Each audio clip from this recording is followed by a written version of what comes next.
Então aqui estou eu novamente para explicar a instalação, né, do programa VirtualBox. Nós vamos usar nessa demonstração o VirtualBox e precisaremos instalar.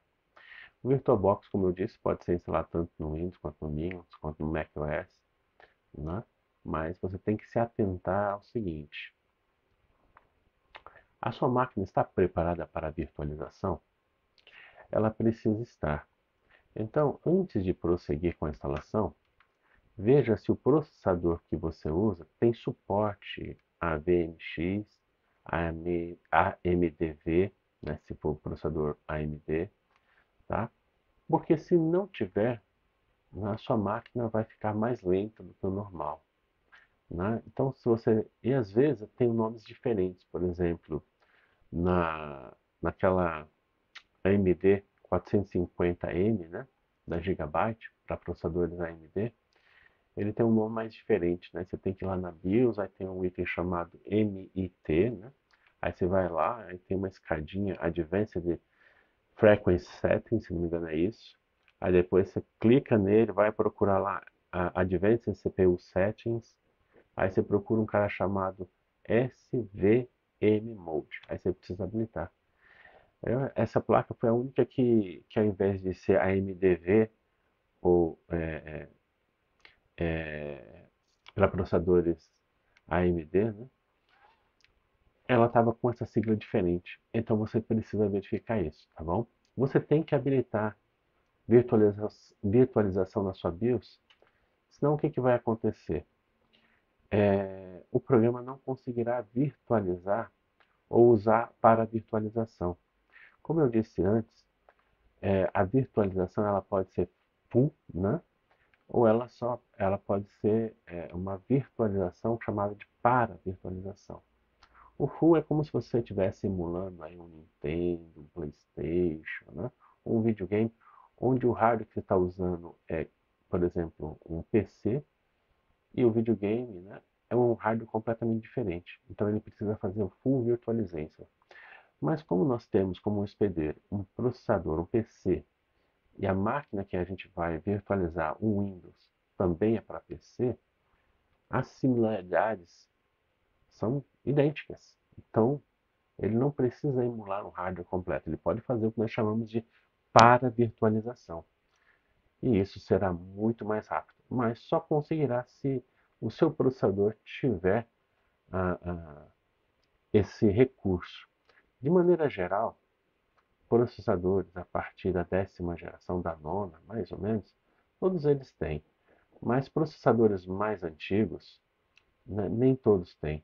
Ainda mais se for Intel. Intel tinha algumas pegadinhas, né, com processadores onde às vezes custavam mais barato, mas também tinham menos instruções. Uma delas era para virtualização.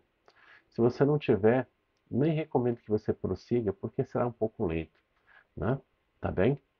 Uma outra coisa que você deve levar em consideração: virtualização dentro de hosts Windows tem um complicômetro.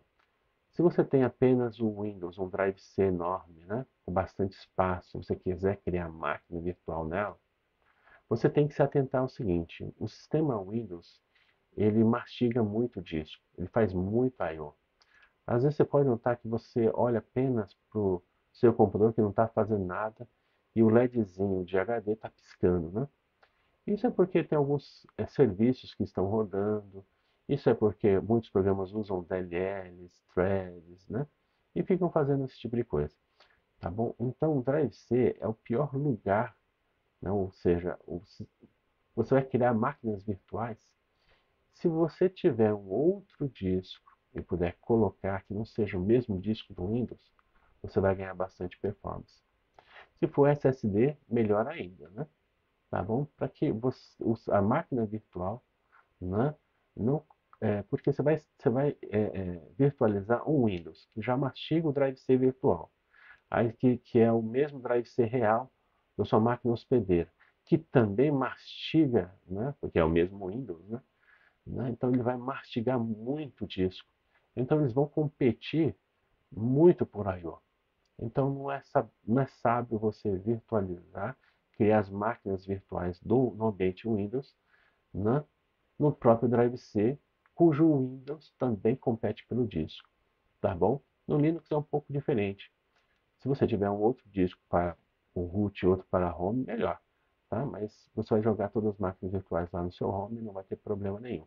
O Linux, depois que ele boota, ele já tem tudo que ele precisa na memória, né? Ele não é como o Windows, fica caçando DLL, fica vasculhando as coisas. Não. Tudo que ele tem está na memória. Aí o que ele usar em disco, ele normalmente sobe para cachê quando tem muita referência àquele arquivo, né? Cargas daquele arquivo ou daquela biblioteca, ele sobe para a memória em forma de cachê. Né? O Linux é muito eficiente com cachê. Arquivos que são muito usados, normalmente vai para cachê e ele para de mastigar o disco. Tá bom? Então não precisa ter essa preocupação. Né? Agora, dito isso, vamos então para a instalação. Então, a instalação requer que a gente baixe o programa. Se você está usando o Windows, você vai entrar lá, vamos aqui, ó, né? Vou aqui colocar no navegador, Oracle Virtual Box. Ok? Então vamos lá. VirtualBox, digita direito, né? Então você já tem aqui como primeira opção VirtualBox. No Windows não tem muito segredo.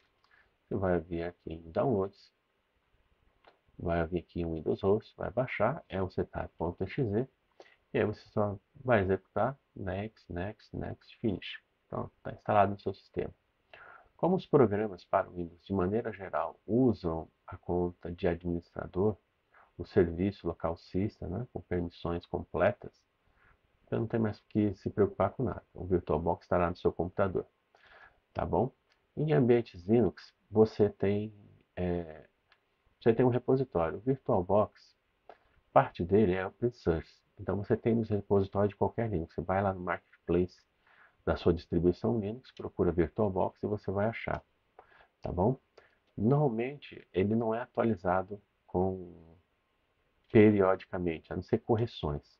Tá? Então você tem que se atentar a isso. Às vezes o que está no site é mais novo, uma versão mais nova, do que está na sua distribuição. Né? Então o Ubuntu está no 24.04, aí o VirtualBox já lançou uma atualização, eles vão demorar um pouco para colocar no repositório. Às vezes só na próxima versão da sua distribuição aquele programa, né, o VirtualBox, estará atualizado. Aí segue que, às vezes, no site, a Oracle já soltou uma atualização. Então, na maior parte das vezes, se você quiser uma versão a mais recente, você vai diretamente no site. Tá bom? Se você quiser usar da sua distribuição, ela é mais fácil, né, de instalar.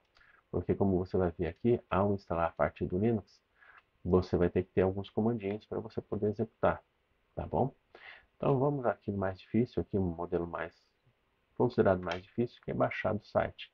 Em Linux, geralmente a gente vai nos repositórios, tá bom? Nesse modelo aqui eu vou mostrar como baixar do site. Então vamos lá, em Linux Distribution está aqui, e aí eu escolho a minha distribuição, ela é uma LTS, Ubuntu 24.04, no meu caso. Eu vou clicar aqui e vou baixar minha pasta de downloads, ok? Vou baixar aqui, eu já tinha baixado antes, mas vou substituir aqui. Ela está na minha pasta de downloads, tá ok? Vou abrir aqui essa pastinha, tá? Aqui está ela. Aqui está o VirtualBox. E aí você pode escolher instalar pelo terminal ou você dá dois cliques. No meu sistema, se você der dois cliques, vai vir aqui a janela do Marketplace do Ubuntu, né? E vai mostrar algumas informações a respeito do que eu estou tentando instalar.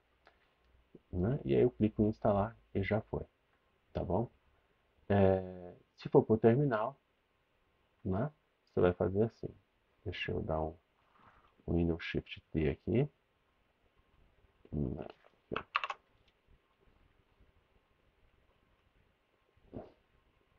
Neste caso, eu vou ter a pasta Downloads. Oh, minha tecla C está complicada. Não? Vou procurar aqui os arquivos.deb, aqui está ele. Aí eu dou sudo dpkg -zip e o nome do pacote. Ok? Quando você faz isso, normalmente você não baixa as dependências. Eu já sei quais são as dependências, tá? Tá bom? Mas eu quero fazer da maneira mais difícil para você ter essa essa ideia. Vou instalar aqui. Ele instalou. Tá? Ele tá vendo? Ele está falando aqui que depende de alguns outros pacotes. O que você tem que fazer? Sudo apt install "-f", tá bom? Com o sudo "-apt-f", você resolve as dependências sem você precisar saber o nome delas, tá? Ele vai dizer o que precisa e pronto. Aqui nós acabamos de fazer o input do programa no nosso sistema. Mas note aqui, ele tem um grupo chamado VBox Users que ele cria. Diferente do Windows que usa a conta local system, uma conta de administrador para todos os serviços que você instala, no Linux não é assim. Né? No Linux, de maneira geral, cada serviço tem um pseudo-usuário sem permissão nenhuma ou com permissões bastante limitadas ao sistema. Por que isso acontece? Isso acontece porque caso haja alguma falha no programa, alguém consiga hackear aquele programa, ele não suba os privilégios, ele não consiga acesso ao seu home, não consiga acesso a outras pastas. Então você precisa colocar o seu usuário, no caso G Santana, dentro desse grupo VBox Users, porque só assim, né, esse VBox Users, só para você saber quais são as permissões limitadas que esse VBox Users tem. Ele não tem acesso ao file system, mas ele tem acesso aos hardwares do hospedeiro. Então ele pode olhar a sua USB, né?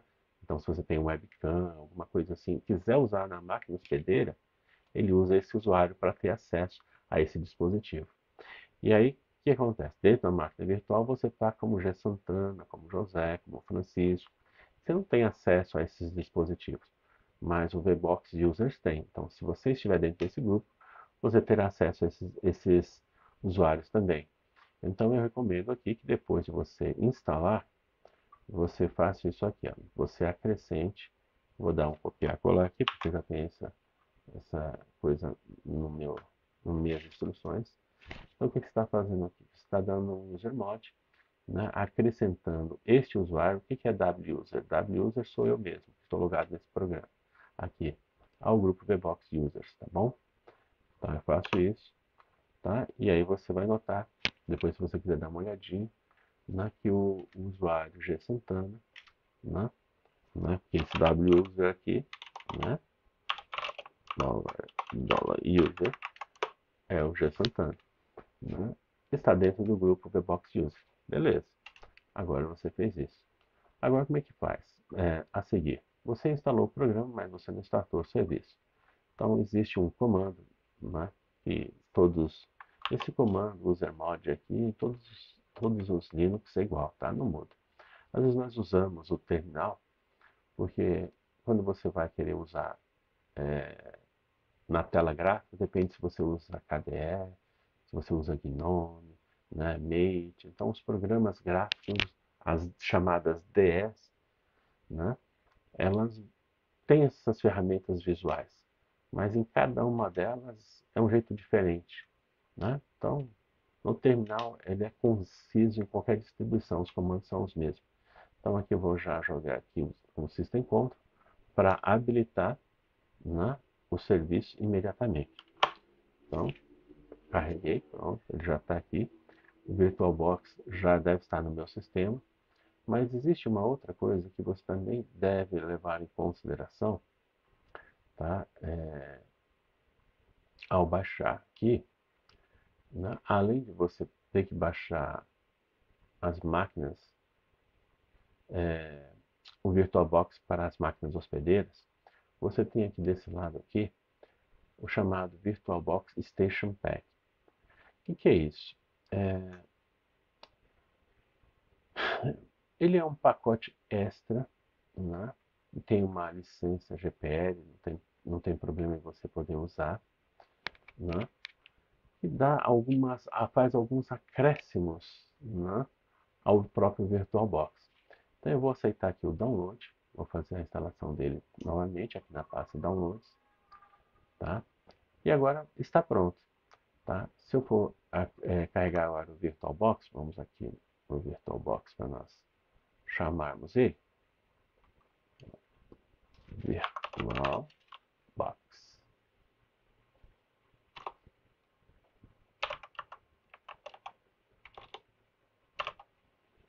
Oracle VirtualBox. Ele mudou o íconezinho dele agora, né? Nessas versões, né? E então a gente tem que se acostumar ainda na nova versão, tá bom? Então vamos, já carregou aqui, deixa eu carregar para essa tela.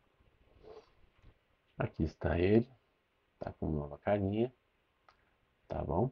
Uma vez que você instale, você vai ver que a preferência dele aqui é para uma outra pasta dentro do seu home chamada VirtualBox.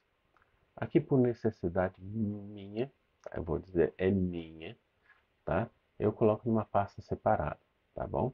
Isso você poderá mudar se você achar que isso é importante para você, tá bom? Ok. Agora o que você vai fazer aqui? Agora você vai vir aqui, ó, em máquina. Opa, aqui mudou algumas coisinhas, tá bom? Ferramentas. Aí você vai vir aqui em pacotes de extensão, tá? Às vezes pode já vir uma já instalada. Esse aqui era da... Eu vou acrescentar aqui, vamos ver se tem uma atualização. Era que eu baixei, ó, tá vendo? E vou abrir ela, tá bom? Ele pergunta se eu concordo em instalar, você prossegue. No Windows você também tem que fazer a mesma coisa, tá? Tá? Pergunta se isso é uma extensão para o VirtualBox, tá bom? Tá vendo? Essa aqui estava aqui, eu posso até desinstalar, que é uma versão antiga, tá bom? Bom, feito isso, o VirtualBox está pronto no nosso sistema e apto para ser usufruído, né? Não tem daqui em diante nada que você possa